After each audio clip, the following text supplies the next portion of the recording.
good इभिनिं लोगोफोर नै बैसागो मोसानायनि लास्ट खाने जादों दिनै बैसागो बिदायनि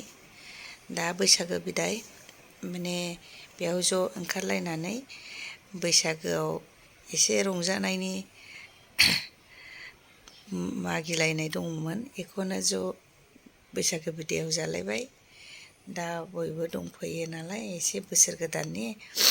दा नैबे फौजि फंबायमोनाबो दंफैजोबो ओंखायनो दा ज' जालायनोसै होननानै नेनानै बैसागो बिदायाव जालायबाय आरो नायलांदो लोगोफोर दा नै बैसागो बिदायाव माने बोसोराव खेबसे बयखौबो ज' लोगो मोनलायो बिदि नङाबा आरो लोगो मोनलाया नै बायद'आ एसे फंनैसो बुंलांनो नागिरदों नायलांदो एसे बायद'आ फंनैसो बुंलांनो नागिरदों नालाय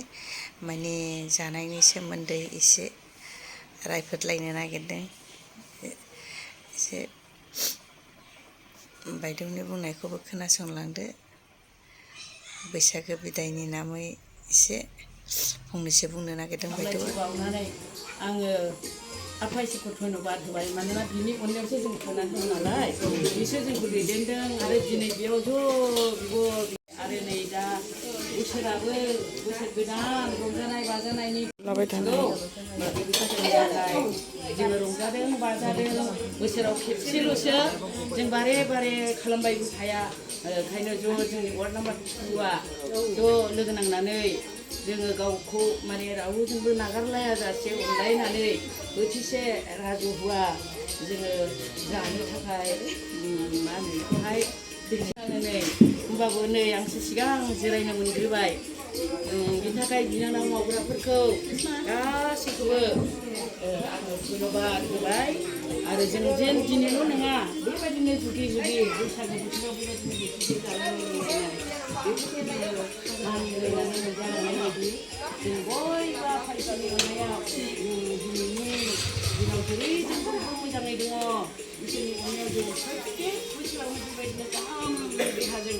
गाहामै जोङो सोलिलांनाय बायदि साफ्रोमनोबो बोर आशीर्बाद होनोसै जाहाथे जुदि जों अनलायलायनानै बैसागो हायो बेबायदि जानाय लोंनायखौ जों जालाङो बेखिनिखौनो आङो बुंबाय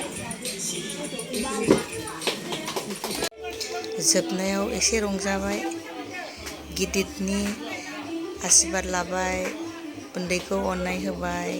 दा नै जाखां लोंखां एसे रंजानानै न' थांलायनोसै दा आरो टाइम गैला नै मोनाबाय एसे रंजास्रालांसै आरो नायलांदो लोगोफोर लाइक कमेन्ट होलायदो